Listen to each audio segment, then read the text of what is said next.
Captain Jake Morrison stared out the window of his ship at the endless stars.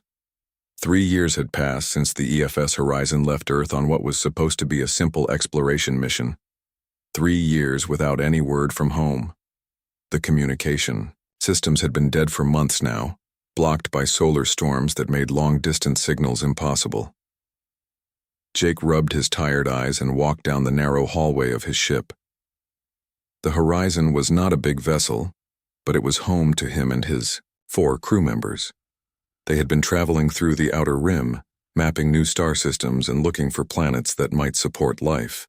It was boring work, but someone had to do it. "Captain, you need to see this," called Lisa Parker from the navigation room. She was young, maybe 25, with short brown hair and bright green eyes. Lisa had joined the mission fresh out of the Space Academy, eager to explore the galaxy. Jake walked into the small room where Lisa sat in front of several glowing screens. "What is it?" he asked. "I'm picking up some strange readings from that nebula," Lisa said, pointing to a purple cloud of gas and dust on her scanner. "There's something in there, something big." Ben Carter poked his head through the doorway. The chief engineer was a tall man with graying hair and strong hands that were always covered in grease. "The engines are running fine, Captain. We could take a closer look if you want." Jake thought for a moment. They had been out here for so long with nothing exciting to report. Earth expected them to find new things after all. "All right," he said. "Set course for the nebula, but keep the shields up." As the Horizon moved closer to the purple cloud, more crew members gathered on the bridge. Amy Foster, their scientist, was a small woman with thick glasses who got excited about everything they found. Ryan Blake, their security officer, was quiet and serious, always ready for trouble. "The readings are getting stronger," Lisa said as they entered the edge of the nebula. "There's definitely something artificial in there." The purple gas swirled around their ship like thick fog. The stars disappeared and strange lights danced outside their windows. Amy pressed her face against the glass, watching everything with wide eyes. "Captain," Ryan said in his calm voice, "I'm reading multiple objects ahead. They're not moving." "Can you tell what they are?" Jake asked. "Ships," Ryan replied. "Very old ships." Jake felt his heart beat faster. Finding old alien ships was the kind of discovery that could make their whole mission worthwhile. "Take us in slowly," he ordered. As they moved deeper into the nebula, huge shapes began to appear through the purple mist. The first ship they saw was enormous, easily 10 times the size of the Horizon. Its hull was dark and covered with strange symbols that seemed to glow with their own light. "My God," Amy whispered. "How old do you think these are?" "The metal is unlike anything I've seen," Ben said, checking his instruments. "It's not rusting or breaking down, even though it must have been here for thousands of years." More ships came into view. Some were small and sleek. Others were massive and intimidating. They all floated silently in the nebula, like a graveyard of some ancient fleet. "There," Lisa said, pointing ahead. "That's the source of the readings." In the center of the ship graveyard was something that took Jake's breath away. It was not a ship at all, but a structure so large it could have been a small moon. It was perfectly round and covered in the same glowing symbols as the ships. Lights pulsed across its surface in patterns that seemed almost alive. "What is that thing?" Ryan asked. "I think it's some kind of space station," Amy said. "But the technology is incredible. These symbols, they're not just decoration. They're part of the structure itself." Jake made a decision that would change everything. "We're going to dock with it," he said. "Captain, is that safe?" Ryan asked. "We've come this far," Jake replied. "We can't turn back now. Besides, whoever built this is long gone. Look at those ships. They've been here forever." Meanwhile, far away on Earth, things were not going well for humanity. The planet was surrounded by alien warships from the Galactic Council. The 5 alien races that controlled most of the galaxy had given Earth an ultimatum: surrender completely or be destroyed. Admiral Kate Sullivan stood in the command center, looking at the screens that showed enemy ships in orbit. There were hundreds of them, each one more advanced than anything humans could build. The aliens had weapons that could crack planets and shields that could stop any attack Earth might make. "How long do we have?" asked President Daniel Hayes. The leader of Earth looked older than his 50 years, worn down by the weight of his impossible situation. "They want an answer in 48 hours, Admiral Sullivan replied. "After that, they start destroying our cities." General Chris Morgan slammed his fist on the table. "We can't just give up. There has to be something we can do." "With what?" the Admiral asked.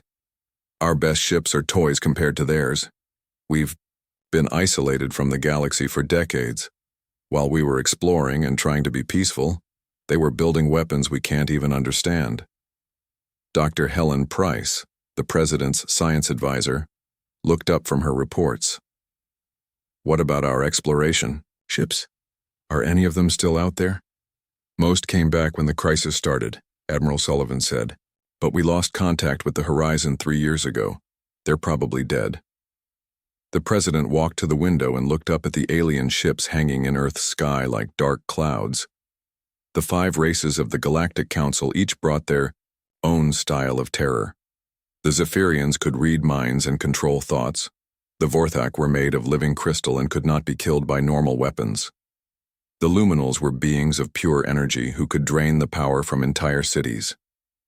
The Chithan swarm attacked like angry insects, overwhelming their enemies with endless numbers. And the Ethereals were so old and powerful that they barely bothered to notice other races at all. "Maybe surrender is the only choice," the President said quietly. Back in the nebula, Jake and his crew had no idea that Earth was about to fall. They were too busy staring at the amazing ancient structure in front of them. The space station was calling to them somehow, its lights pulsing in a rhythm that seemed to match their heartbeats. "I'm detecting an atmosphere inside," Amy reported. "And there's gravity. This place is still working after all these years." "How is that possible?" Ben asked. "I don't know," Amy replied. "But I want to find out." Jake looked at his crew. They were all young and brave, ready for adventure. They had been stuck in space for 3 years with nothing but empty planets and boring star charts. This was their chance to discover something truly amazing. "All right," he said. "We're going aboard. But we stick together, and at the first sign of danger, we leave. Understood?" Everyone nodded. They had no way of knowing that they were about to find something that would not only save their lives but change the fate of the entire galaxy. The Forgotten Earth ship was about to discover a power that would make the aliens' threats seem like the buzzing of insects. The ancient station waited for them in the purple mist, its lights pulsing like a heartbeat, ready to reveal secrets that had been hidden for millions of years. The airlock hissed as it connected to the ancient station. Jake Morrison checked his suit one more time before stepping into the unknown. Behind him, his crew did the same. Lisa Parker carried a portable scanner. Amy Foster had her scientific equipment. Ben Carter brought his engineering tools, and Ryan Blake kept his hand near his weapon. The first thing that surprised them was the air. As soon as they entered the station, their suits detected that the atmosphere was breathable, clean, fresh air that somehow smelled like earth forest after rain. "This is impossible," Amy said, taking off her helmet carefully. "This place has been abandoned for thousands of years, but the air is perfect." The hallway they entered was enormous. The ceiling was so high that their lights could barely reach it. The walls were covered with the same glowing symbols they had seen outside, but up close the symbols seemed to move and shift like living things. "Which way do we go?" Lisa asked, looking down corridors that stretched in 3 different directions. Jake was about to answer when the symbols on the wall began to pulse brighter. A soft humming sound filled the air, and suddenly a path of lights appeared on the floor, leading deeper into the station. "I guess we follow the yellow brick road," Ben said with a nervous laugh. They walked for what felt like hours through corridors that were clearly not built for humans. Everything was too big, too tall. Whoever had lived here must have been giants. But strangest of all, the place felt alive. The walls hummed with energy, and the symbols seemed to watch them as they passed. "Captain," Amy said, stopping to examine one of the walls. "These symbols aren't just decorations, they're some kind of technology. Look at this." She placed her hand on a glowing symbol, and immediately the wall around it lit up with new patterns. Information began flowing across the surface in languages None of them could read, but somehow Jake felt like he almost understood it. "Don't touch anything else," Ryan warned. "We don't know what might happen." But Amy was already fascinated. "This is incredible. It's like the whole station is one giant computer. These symbols are storing massive amounts of information." The path of lights led them to a huge circular room with a domed ceiling covered in stars. In the center of the room was a raised platform with what looked like a control chair, but it was made of some kind of crystal that pulsed with inner light.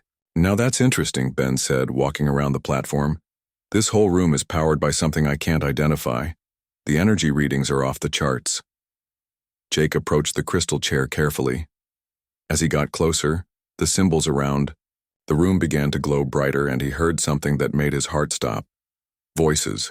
Human voices speaking in English. "Welcome, children of Earth," the voices said, seeming to come from everywhere at once. "We have been waiting for you." The crew jumped back, weapons drawn, but the voices continued calmly. "Do not fear. We are not your enemies. We are the memory of those who came before, the ones you call the ancients." "Who are you?" Jake called out. "What is this place?" Images began to appear in the air around them. They saw a galaxy full of different alien races, but these were not the ones that threatened Earth now. These were older, stranger, more wonderful than anything they had ever imagined. "Long ago we ruled the stars," the voices explained. "We built great cities, explored every corner of reality, and learned to bend the very fabric of space and time to our will. But we discovered something that changed everything. The images showed the ancients growing and changing, becoming something more than physical beings. They were turning into pure energy, pure thought. We evolved beyond the need for bodies," the voices continued. "We became one with the universe itself.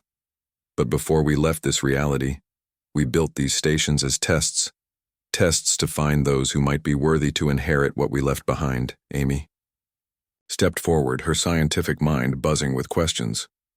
"Why us? Why humans? We're not the most advanced species in the galaxy." The images changed, showing the current alien races that made up the Galactic Council.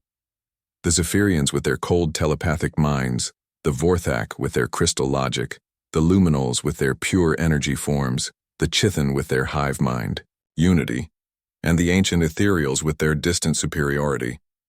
"All of these races have power," the voices said, "but they are limited by their nature.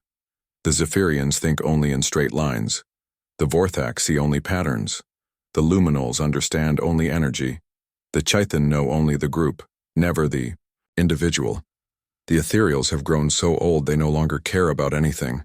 The images focused on humans now, showing Earth and its people in all their messy, chaotic, beautiful diversity. "But you," the voices said with something that sounded like warmth, "you are different. You dream impossible dreams. You create beauty from nothing. You feel love and hate and hope and fear all at the same time.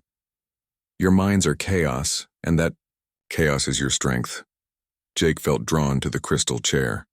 Every instinct told him to sit in it, to connect with whatever power lay waiting. "Our technology responds to consciousness," the voices explained. "But not just any consciousness. It requires a mind that can hold contradictions, that can imagine what does not exist, that can feel emotion and think logic at the same time. It requires a human mind." "What happens if I sit in that chair?" Jake asked. "You will begin to understand," the voices replied. "You will see what we saw. You will learn what we learned. And you will gain the power to save your people." Ben was studying his instruments with growing excitement. "Captain, the energy in this room is incredible. It's like nothing I've ever seen. If we could figure out how to use this technology, we could save Earth," Lisa finished. Ryan remained cautious. "It could also be a trap. We don't know what this will do to you, Captain." Jake looked at his crew, these people who had followed him into the unknown. Back on Earth, his species was facing extinction. The Galactic Council had already decided that humanity was too primitive, too dangerous to be allowed to exist freely. In a few hours, they would demand Earth's surrender. "I have to try," Jake said. He sat down in the crystal chair. The moment he made contact, the universe exploded around him. He could see everything, feel everything. He was connected to the station, to the nebula, to space itself. Information flowed through his mind at incredible speed, but somehow he could understand it all. He saw the truth about the galaxy. What the current civilizations knew was only a tiny fraction of what existed. There were entire dimensions of reality that they couldn't even imagine. The ancients had learned to travel between universes, to draw energy from the space between atoms, to reshape matter with the power of thought alone. And now, that knowledge was flowing into him. Jake could feel his crew watching in amazement as the station came alive around them. Lights danced through the air, the symbols on the walls reorganized themselves, and the very structure of the room began to change and grow. "Jake!" Amy called out. "Your ship! Look at your ship!" Through the station's sensors, he could see the horizon docked outside. The small exploration vessel was changing, growing, evolving. Ancient technology was merging with human engineering, creating something new and wonderful. The hull was becoming larger and stronger. New systems were forming inside it, systems that could manipulate space and time, weapons that could erase matter from existence, shields that could hide the ship in other dimensions. But most importantly, Jake could feel his crew changing too. As the station's power flowed through him, it touched them as well. Lisa's mind expanded to understand navigation through folded space. Ben gained the ability to shape matter with his thoughts. Amy could now see the quantum forces that held reality. Together, Ryan's tactical awareness stretched across multiple timelines. "How long have we been here?" Jake asked, his voice sounding different now, more powerful. 3 days, Amy replied, but she didn't sound worried. She sounded excited. "The station has been teaching us, changing us. I can see things now that I never imagined were possible." Through the station's vast sensors, Jake became aware of something that made his heart race. Earth was running out of time. The Galactic Council had grown impatient. Their ships were moving into attack position. "We have to go back," he said, standing up from the crystal chair. He felt different now, stronger, more aware. The knowledge of the ancients was part of him, but he was still human. "Still Jake Morrison from Earth, are you ready?" Lisa asked, and he could see that she was different too. Her eyes held depths that hadn't been there before. Jake looked at his transformed crew, at his evolved ship, at the ancient station that had given them the power to change everything. The Galactic Council thought they were dealing with primitive humans who would surrender without a fight. They were about to learn how wrong they were. "Let's go home," Jake said, and for the first time in 3 years he smiled. The journey back to Earth should have taken months, but the horizon was no longer bound by the normal rules of space travel. Lisa Parker sat at her navigation station, her enhanced mind working with ancient technology to fold space around them. What had once been impossible distances now collapsed into nothing. "We'll be there in 6 hours, she announced, her voice calm despite the magnitude of what they were about to face. Jake Morrison stood on the bridge of his transformed ship, watching. Stars streaked past in patterns that defied physics. The horizon had grown to 3 times its original size, its hull now a seamless blend of human engineering and ancient technology. The walls pulsed with the same symbols they had found on the station, and Jake could feel the ship's consciousness touching his mind. "Status report," he ordered. Ben Carter looked up from his engineering station, his hands dancing over controls that responded to his thoughts as much as his touch. "All systems are operating beyond any parameters I understand. The power core is drawing energy from quantum vacuum itself. We have enough power to run for 1,000 years. Amy Foster was deep in communication with the ship's sensors, her enhanced awareness reaching out into space around them. "I'm monitoring communications from Earth. The situation is bad, Captain. The Council has already begun bombing outer colonies. They're demanding complete surrender in 12 hours. Ryan Blake stood ready at the tactical station, his mind linked to weapon systems that existed partially in other dimensions. "I'm tracking the Council fleet, 500 ships surrounding Earth. Each one could destroy a city." Jake felt the weight of responsibility settle on his shoulders. His crew looked to him for leadership, but what they were about to attempt had never been done before. They were about to challenge the most powerful alliance in the galaxy with A single ship, no matter how advanced. Remember, he said to his crew, we're not going there to start a war. We're going to end one. As they traveled through folded space, Jake used the ship's enhanced communication systems to contact Earth. The signal reached Admiral Kate Sullivan in the command center just as she was preparing for humanity's final surrender. This is Captain Jake Morrison of the EFS Horizon. His voice crackled through the speakers. We're coming home. Admiral Sullivan stared at the communication panel in shock. Morrison? Jake Morrison? You're supposed to be dead. Where? Have you been for 3 years? Learning, Jake replied simply. Admiral, tell the President not to surrender. We're going to handle this. President Daniel Hayes leaned over the communications console. Captain, I don't know what you think you can do with one exploration ship, but we're facing 500 enemy vessels. Trust me, Jake said, and something in his voice made the President step back. There was power there, confidence that seemed to vibrate through the speakers. General Chris Morgan shook his head. This is insane. One ship against the entire council. Fleet? But Dr. Helen Price was studying the readings from Jake's transmission. These energy signatures are impossible, she whispered. What kind of ship is this? Back on the horizon, Jake could feel his crew's abilities growing stronger as they approached Earth. The ancient technology was responding to their human emotions, their love for their home planet, their determination to protect their species, their defiance in the face of overwhelming odds. Lisa's navigation skills now allowed her to see through time as well as space. Captain, I can see multiple probability streams. In most timelines we succeed, but in some...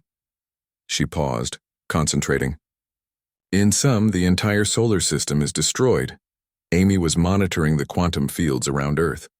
The Council ships are generating massive gravitational distortions. They're planning to crack the planet's core if we resist. Ben's connection to the ship's systems was so complete that he was becoming part of the horizon itself. The ship is eager for combat, Captain. It wants to protect Earth as much as we do. Ryan's tactical awareness stretched across space, analyzing every enemy vessel. I can see their weaknesses. The Zephyrian ships rely on telepathic coordination. The Vorthak vessels are strong but inflexible. The luminal ships are pure energy, but vulnerable to certain frequencies. The Chithan swarm tactics can be disrupted.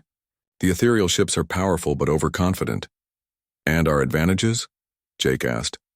They've never faced ancient technology, Ryan replied. They don't even know it exists. As Earth came into view, the crew of the Horizon saw the full scope of what they faced. The planet was surrounded by alien warships of every size and configuration. Massive dreadnoughts hung like dark moons in space, while smaller attack craft swarmed around them like angry insects. Incoming transmission from the Council fleet, Amy reported. Put it through, Jake ordered. The main screen filled with the image of Fleet Commander Zixthul, a towering crystal being whose body reflected light in painful patterns. Around him stood representatives of the other Council races. Unknown human, Fessel. Zixthul spoke with a voice like breaking glass. You will surrender immediately or be destroyed. Your species has been judged unfit for galactic civilization. Jake stepped forward, and for a moment he let some of the ancient power show in his eyes. They glowed with inner light that made the alien commanders step back. I am Captain Jake Morrison, of Earth, he said calmly, and you have made a mistake. High telepath Veltar of the Zephyrians tried to probe Jake's mind, but the mental attack simply flowed around him like water around a stone. Impossible, the alien whispered. I cannot read him. Energy Lord Fax of the Luminals focused his power on the horizon, attempting to drain its energy, but instead found his own ships losing power as the human vessel drew energy from the quantum vacuum around them. What are you? Hissed Queen Sectara of the Chithan swarm, her compound eyes reflecting fear. Ancient Mordoon of the Ethereals, oldest of all the council members, leaned forward with sudden interest. That ship, it carries the mark of the old ones, but that's impossible. They vanished eons ago. Jake smiled, and it was not a pleasant expression. They didn't vanish. They evolved, and they left their legacy to those they deemed worthy. One ship, Sixthul said, trying to regain his composure. You have one ship against our entire fleet. Even with old technology, you cannot win. Watch me, Jake replied. The horizon moved forward and reality bent around it. The ship was there, then it wasn't, then it was behind the Council's front line. Ancient weapons charged with power that existed in multiple dimensions simultaneously. Demonstrate our capabilities, Jake ordered quietly. Ryan Blake focused his enhanced tactical mind on the Council's largest dreadnought, a Vorthak crystal ship the size of a small moon. The Horizon's reality anchor weapons locked onto the massive vessel and simply erased it from existence. Not destroyed, not exploded. It simply stopped being. The Council fleet reacted with panic. 500 ships began firing at once, filling space with enough energy to sterilize a continent. But the Horizon phased partially out of normal space-time, existing in a quantum state where the attacks passed harmlessly through it. Lisa engaged the ship's space-folding drive, making the Horizon appear in a dozen places at once. Each image was real. Each could attack, confusing the enemy completely. Ben reshaped the ship's hull, creating new weapon ports and defensive systems faster than the Council could target them. The Horizon grew and changed like a living thing, adapting to every attack. Amy reached out with her quantum awareness and began disrupting the enemy ship's systems at the subatomic level. Shields failed, weapons overloaded, engines shut down across the Council fleet. In minutes, the most powerful fleet in the galaxy was helpless before a single human vessel that rewrote the rules of physics around itself. Enough, Jake called out, and the Horizon stopped its attack. The Council ships floated dead in space, their crews alive but their vessels completely disabled. You wanted to judge humanity, Jake said, his voice carrying across all frequencies to every ship in the fleet. But you were not qualified to make that judgment. We are the inheritors of the ancients, the children of chaos and dream, the ones who turn impossible into inevitable. Fleet Commander Zixthol's crystal form was dim with shock. What do you want? Jake looked out at Earth, beautiful and blue and precious beyond measure. We want you to leave, all of you. Earth is under our protection now. And if we refuse? Ancient Mordoon asked, though his voice carried no threat, only curiosity. Jake let the ancient power flow through him more fully, and for a moment the Horizon became something that existed in 11 dimensions simultaneously. Then you will learn why the old ones chose chaos over order. The Council fleet began to withdraw, their ships limping away from Earth with their pride and their understanding of the universe shattered. But Jake knew this was only the beginning. Word would spread across the galaxy that humanity had returned, from the edge of extinction with power beyond imagination. The forgotten Earthship had come home, and the galaxy would never be the same. The Council fleet was retreating, but Jake Morrison knew they would be back. Wounded pride and fear would drive them to return with even more ships, more weapons, more determination to destroy what they could not control. Captain, Lisa Parker called from her station, I'm detecting massive energy buildups across their fleet. They're not running away, they're regrouping.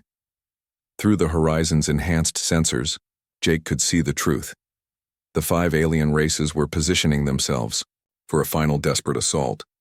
Every ship in their fleet was charging weapons, preparing to unleash enough firepower to crack planets.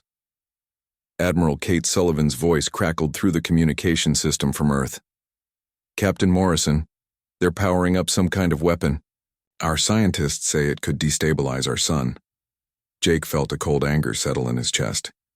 These aliens were willing to commit genocide rather than accept that humanity had surpassed them. How long until they're ready to fire? Amy Foster, her consciousness connected to quantum fields across the solar system, responded immediately. 15 minutes. They're drawing power from their home systems through dimensional portals. Ben Carter looked up from his engineering console, concern written across his face. Captain, they're using their entire civilizations as power sources. The energy levels are beyond anything we've faced. Ryan Blake's tactical mind was analyzing thousands of probability streams simultaneously. They're betting everything on one massive strike. If we can't stop it, Earth dies. If we can, their fleets will be defenseless.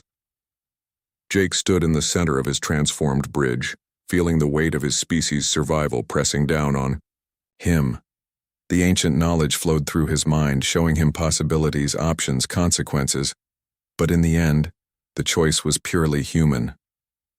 "Open a channel to the Council fleet," he ordered. The main screen filled with the images of the 5 Council leaders. Fleet Commander Zixthol's crystal form glowed with desperate fury. High Telepath Veltar's mental emanations crackled with hate. Energy Lord Fax burned with the light of a small star.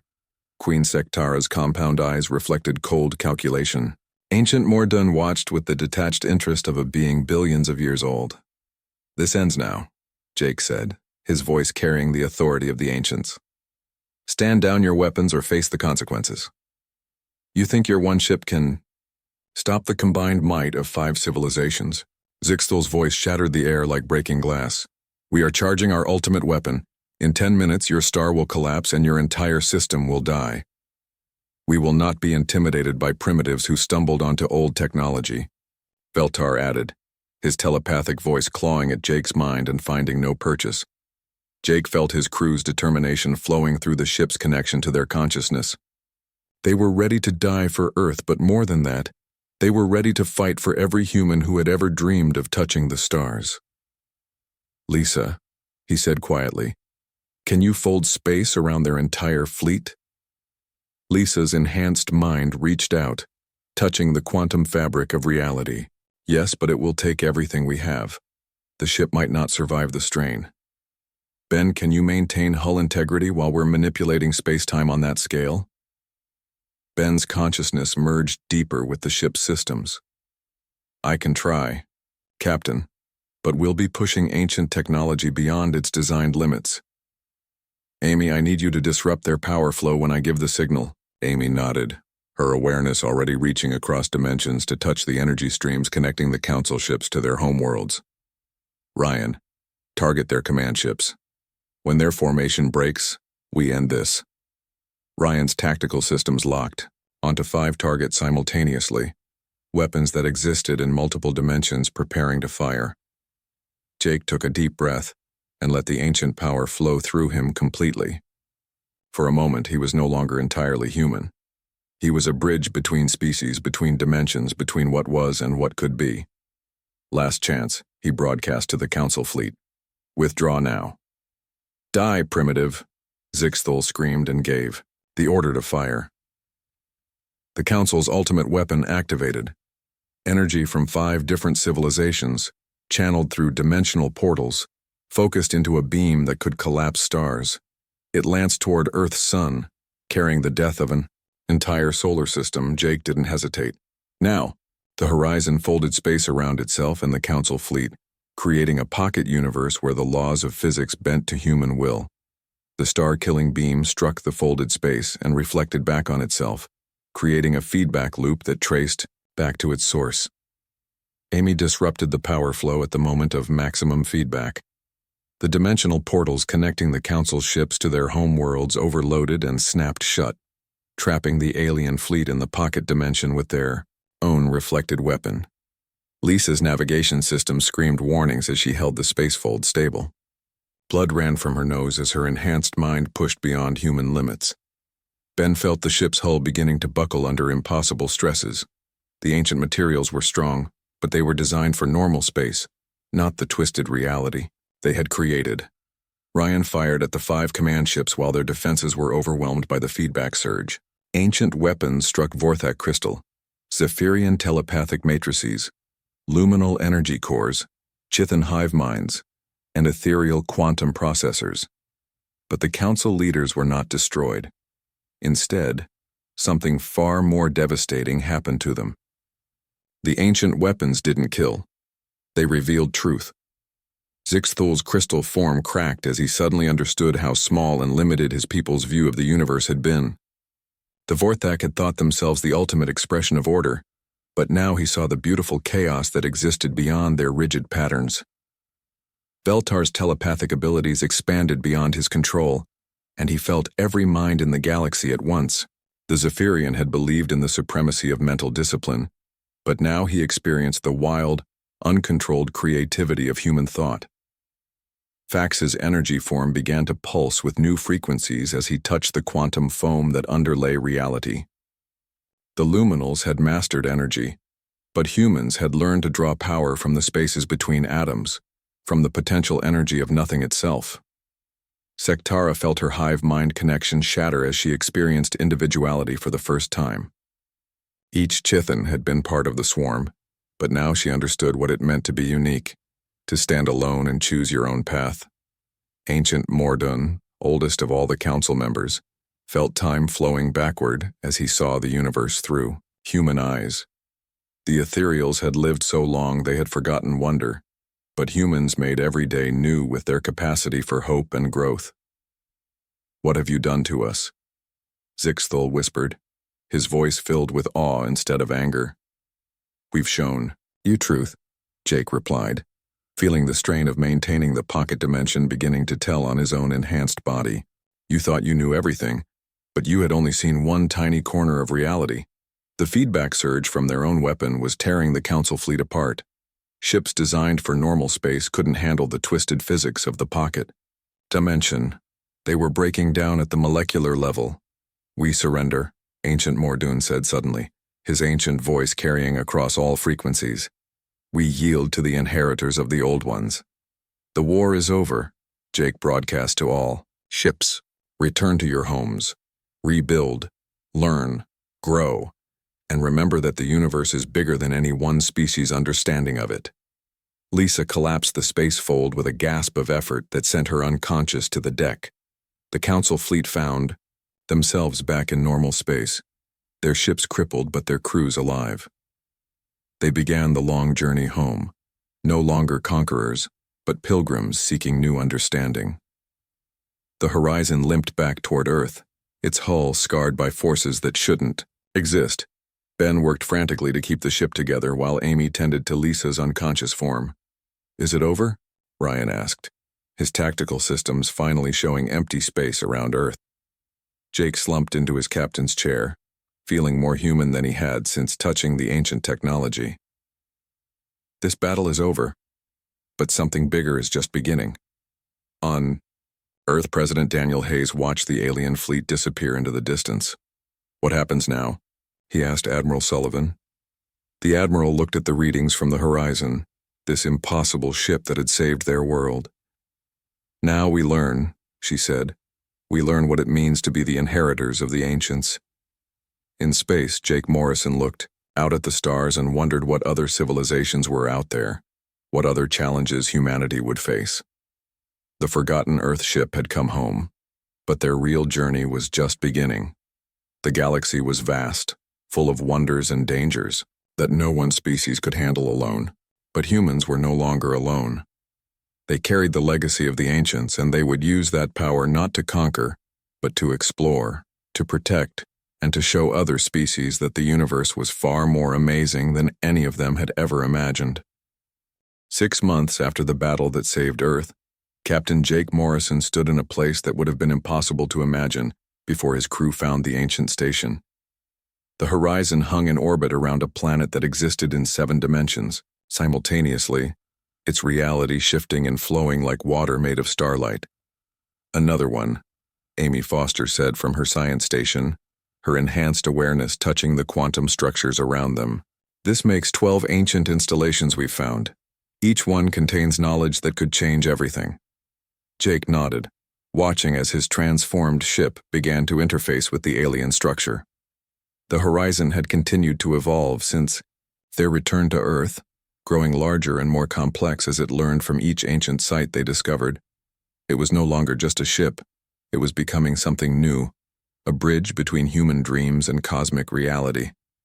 "Any signs of life?" he asked. "The usual," Ben Carter replied from engineering. "The installations are alive, but not in any way we understand. They're waiting for something, or someone." Lisa Parker, fully recovered from her ordeal during the battle, looked up from her navigation console.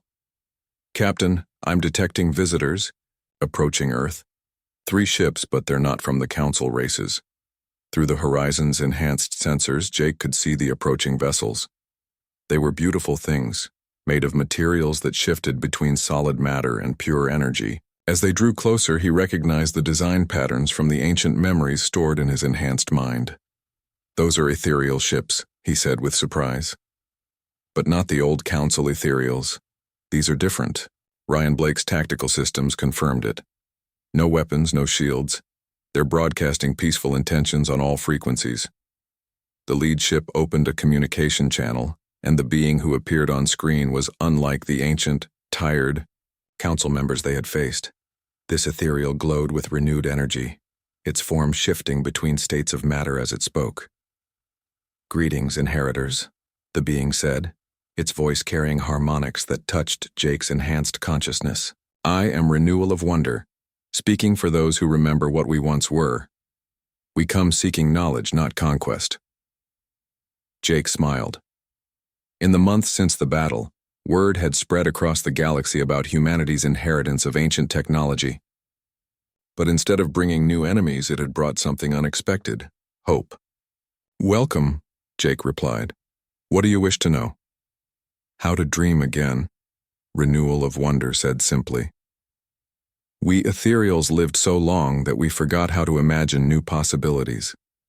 But when your weapons touched our minds, we remembered. We remembered wonder." Since the battle, similar delegations had come from across the galaxy, young Zephyrians who wanted to learn creativity instead of rigid mental discipline, Vorthak scientists who sought to understand chaos as well as order, luminal artists who wished to explore the beauty of imperfection, Chithan individuals who had broken away from the hive mind to experience personal growth. Earth had become a place of pilgrimage, not because humans were conquerors, but because they were teachers. They showed other species that strength came, not from perfection, but from the willingness to embrace contradiction, to hold multiple truths simultaneously, to find hope in the face of impossible odds. "Dr. Price will be happy to meet with you," Jake said. "She's established the first Galactic Academy on Earth. Species from across the galaxy come to learn about human approaches to problem-solving, creativity, and adaptation. On Earth itself, changes were happening at a pace that amazed everyone. President Daniel Hayes had established the Department of Galactic Relations, with Admiral Kate Sullivan as its first director. General Chris Morgan now commanded the Sol Defense Force, equipped with ships that used ancient technology to protect not just Earth, but any world that requested their help. "Captain," Amy said, interrupting his thoughts. "The installation is responding to our presence. It's activating something." The ancient structure began to glow brighter, its impossible geometries shifting and rearranging themselves. Information flowed into the horizon systems, new knowledge that made Jake's enhanced mind race with possibilities. "What is it?" he asked. "Coordinates," Amy replied, her voice filled with excitement. "Locations of ancient installations in other galaxies. Captain, they didn't just rule this galaxy, they were everywhere across the entire universe." Jake felt the weight of infinite possibility settling on his shoulders. The knowledge the ancients had left behind wasn't just about this one galaxy. It was about everything. All of reality, all of existence, waiting to be explored and understood. "There's more," Ben added, studying the engineering data flowing through his enhanced consciousness.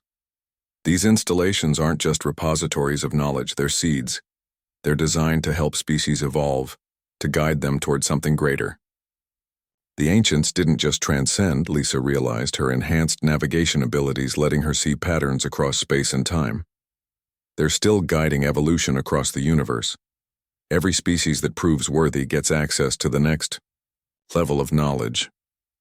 Ryan's tactical mind was already analyzing the defensive implications.